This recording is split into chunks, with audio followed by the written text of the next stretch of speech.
नमस्कार to all of you. मैं doctor GC. Bhardwaj, सहायक प्राध्यापक समाजशास्त्र, शासकीय लक्ष्मणेश्वर महाविद्यालय खरौद, एक बार पुनः ऑनलाइन चर्चा में आपके बीच उपस्थित हुआ हूँ। मेरा टॉपिक है एमए सेकेंड सेमेस्टर के अंतर्गत third paper rural development and change.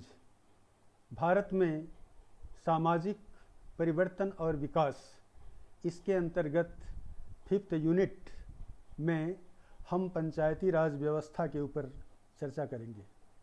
पंचायती राज व्यवस्था के पहले भाग में हमने पंचायती राज व्यवस्था भाग 9 के अंतर्गत 73वां संविधान संशोधन अधिनियम 1992, 11वीं अनुसूची और संविधान के 9वें भाग के अंतर्गत सत्ता के विकेंद्रीकरण में 29 विषय जो शामिल किए गए थे उसके ऊपर चर्चा किए थे।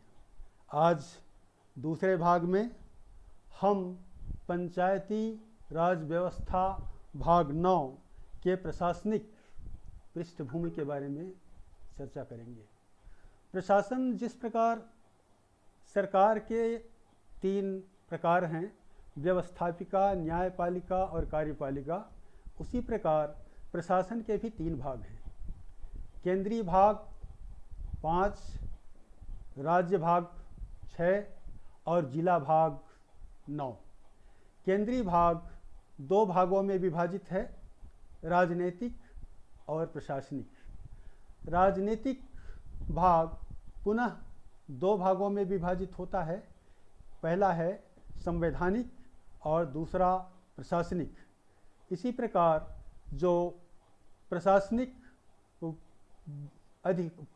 भाग है उसमें एक प्रशासनिक अधिकारी होता है।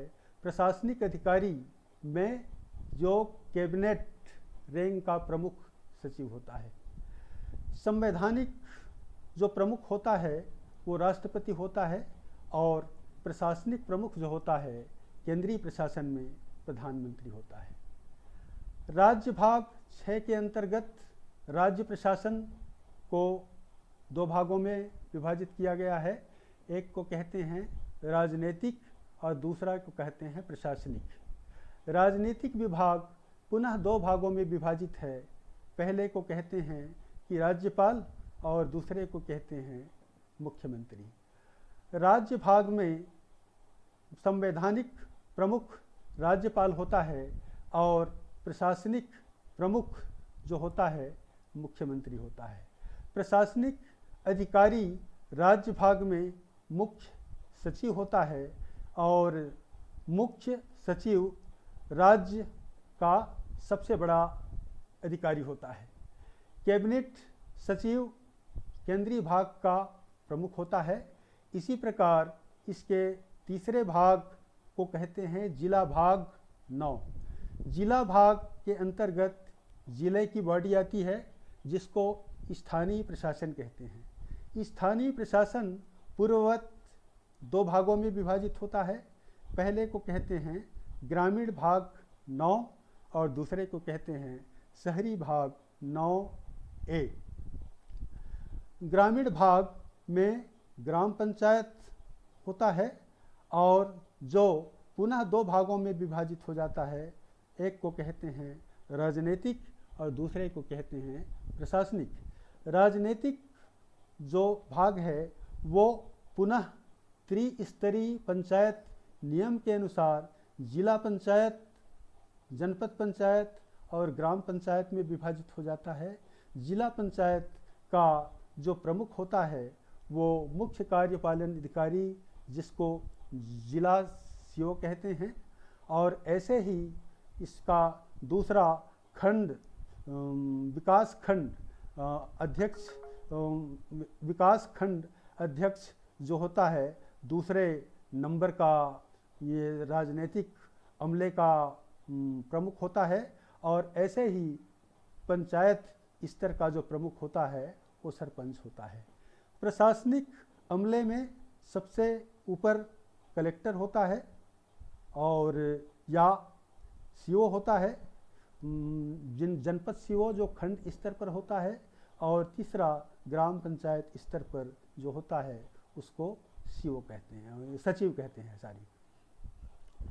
इसके शहरी प्रभाग 9A के अंतर्गत नगर निकाय आता है। नगर निकाय भी पूर्ववत 2 भागों में विभाजित होता है। पहले को कहते हैं राजनीतिक और दूसरे को कहते हैं प्रशासनिक।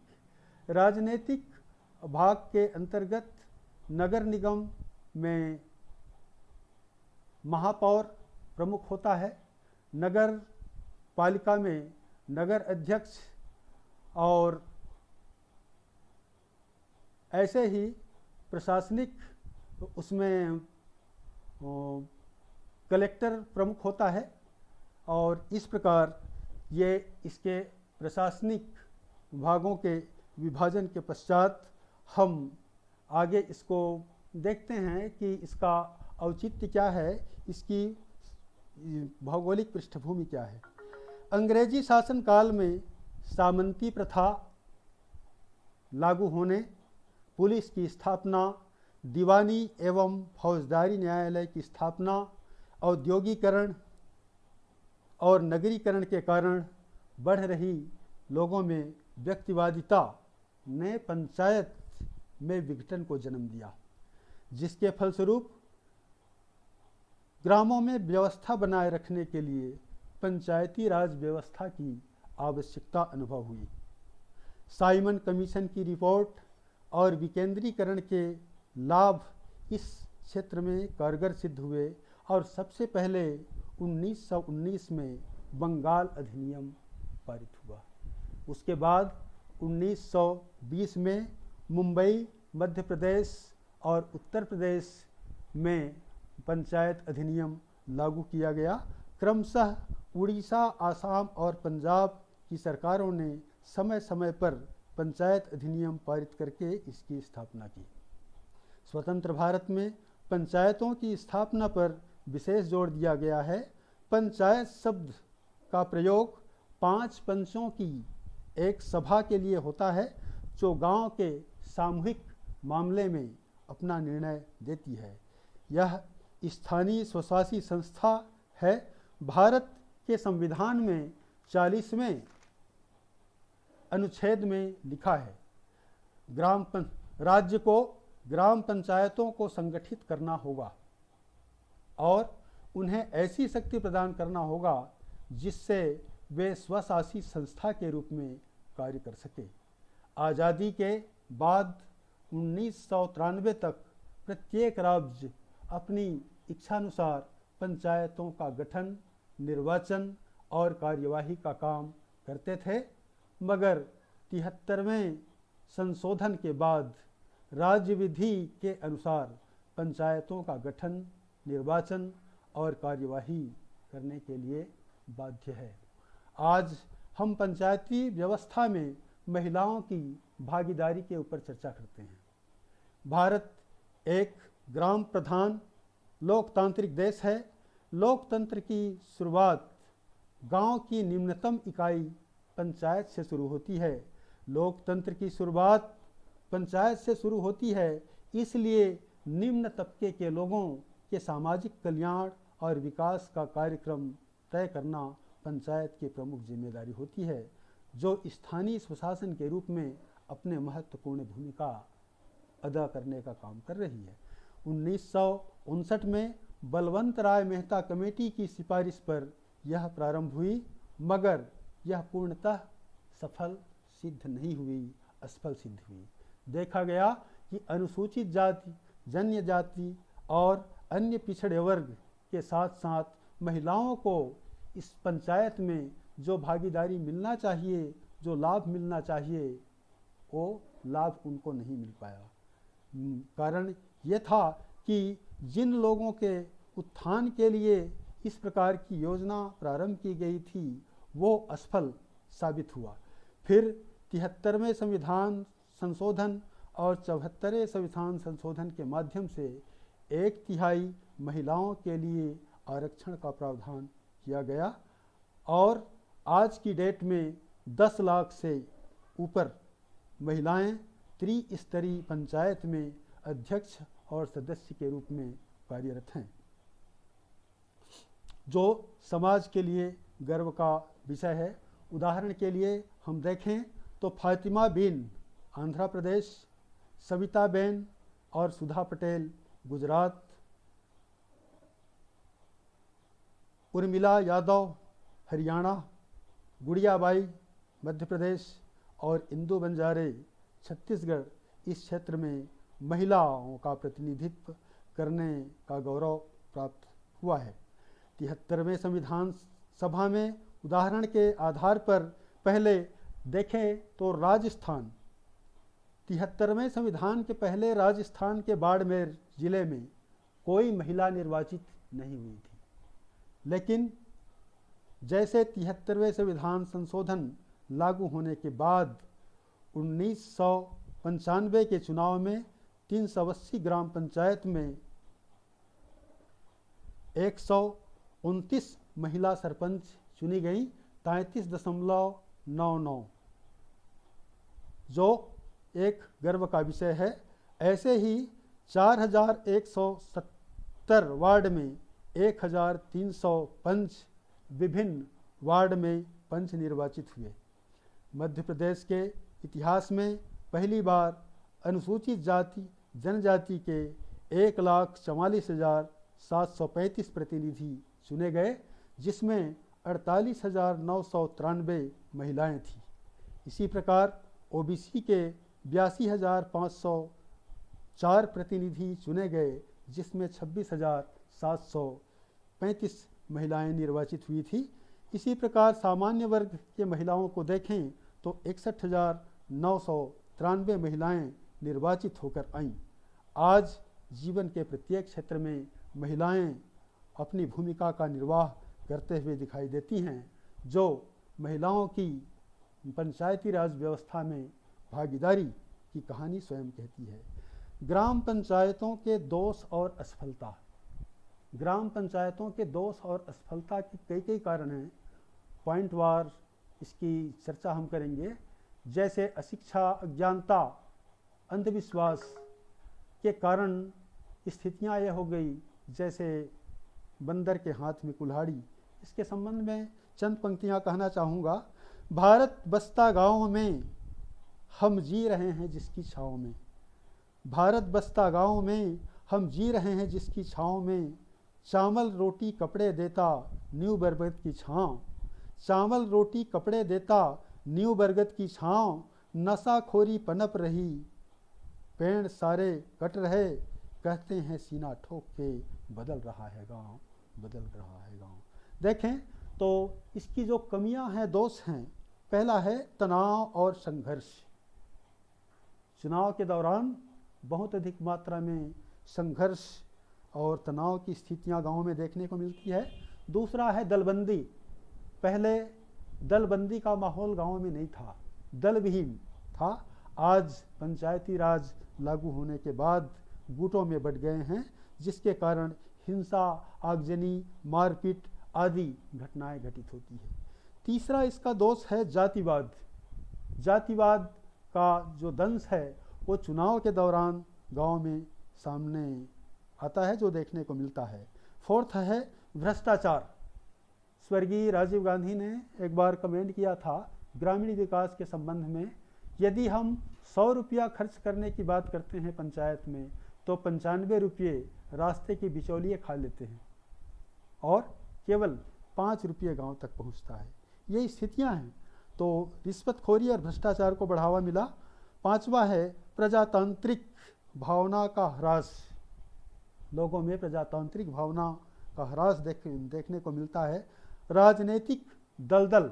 राजनीति एक दलदल है इस आज की डेट में, इसीलिए अच्छे लोग इसमें आना नहीं चाहते। परिणाम ये होता है कि गलत लोगों के हाथों में गांव की सत्ता आती है और वो अपने पद का दुरुपयोग करने लगते हैं। पेशेवर नेता। पेशेवर नेता जो एक पीढ़ी से दूसरे पीढ़ी को हस्तांतरित होते हुए चली आती है और ये एक दलाली को जन्म देता है। आठवां है अशिक्षा और नौवां है निर्धनता। ये गांव की सामाजिक समस्याओं की सबसे प्रमुख सामाजिक समस्याएं हैं। आज अब इसके बाद हम पंचायत में सशक्तिकरण के ऊपर चर्चा करेंगे। आज की डेट में पंचायतों को सशक्त बनाने के लिए बहुत सारे कार्यक्रम करने की आवश्यकता है। आर्थिक, सामाजिक, राजनीतिक, न्यायिक, जल, जंगल, जमीन सभी क्षेत्रों में जागरूकता लाने की आवश्यकता है। अन्यथा वही बात जिसकी वो चर्चा मैंने पहले करी कि बंदर के हाथ में कुल्हाड़ी वाली बात, और अधिकांशतया यही देखने को मिलता है। इसके लिए ग्रामों में नियमित बैठकों का आयोजन किया जाना चाहिए। फैक्स, फ़ोन, कंप्यूटर की पर्याप्त सुविधा एवं संचालन की जानकारी और इसके लिए प्रशिक्षण के कार्यक्रम, साइबर ढाबा, मीडिया लैब, ई चौपाल, ई गवर्नेंस आदि कई कार्यक्रम आयोजित करने की आवश्यकता है। यद्यपि देखा जाए तो क्रमिक रूप से पंचायत में सुधार के लिए राज्य सरकार और केंद्र सरकार संयुक्त रूप से काम कर रही है। और इसके उसमें देखा जाए तो हम देखते हैं तो 9वीं पंचवर्षीय योजना में, जिसका समय था 1997 से 2002 का पीरियड था, ग्रामीण उसमें पंचायती राज के उत्थान के लिए 42,874 करोड़ रुपये का प्रावधान था। वहीं पर 10वीं पंचवर्षीय योजना में, जिसका पीरियड 2002 से 2007 था, बढ़ाकर 76,774 करोड़ रुपये का प्रावधान किया गया। क्रमशः 11वीं पंचवर्षीय योजना में, जिसका कार्यकाल 2007 से 2012 तक रहा, 36,44,718 करोड़ रुपये का प्रावधान किया गया। इसी प्रकार 12वीं पंचवर्षीय योजना में पिछले के पंचवर्षीय योजना में 8.2% का वृद्धि करके, जिसका जो पीरियड था 2012 से 2017 तक था, 39,43,584 करोड़ रुपये का प्रावधान किया गया था, जो सतत ग्रामों में जागरूकता लाने का और उनकी समस्याओं के समाधान का क्रमबद्ध प्रयास किया जा रहा है। इस प्रकार से ये पंचायती राज अधिनियम में महिलाओं की सहभागिता और उसके दोष, सशक्तिकरण और उसको दूर करने का जो उपाय है, इसके ऊपर मैंने आप लोगों से चर्चा की। मैंने अपने इस ऑनलाइन लेक्चर को तैयार करने के लिए जिन पुस्तक का सहारा लिया है, वो संदर्भ ग्रंथ के रूप में आपके सामने मौजूद हैं। मैंने इसका जिक्र करना चाहूँगा। पहला है भारत में ग्रामीण समाज, डॉक्टर अमित अग्रवाल, विवेक प्रकाशन, दिल्ली का मैंने सहारा लिया है। दूसरी किताब है भारतीय ग्रामीण समाजशास्त्र, प्रोफेसर ML गुप्ता एवं डॉक्टर DD शर्मा, साहित्य भवन पब्लिकेशन, आगरा का मैंने सहारा लिया है। तीसरी किताब के रूप में पंचायती राज एवं नगरीय निकाय, ये राज्य सेवा परीक्षा की किताब है, जो HR पब्लिकेशन बिलासपुर के नाम से संचालित है, इसका भी मैंने सहारा लिया है। और फोर्थ किताब के रूप में या सहायता के रूप में अन्य इंटरनेट संबंधी जानकारियों का मैंने जिक्र किया है। इस प्रकार आज का ये लेक्चर ख़त्म होता है। आपको अपना कोई सुझाव हो या आपकी कोई जिज्ञासा हो तो आप कमेंट में दे सकते हैं। धन्यवाद। पुनः मिलते रहेंगे।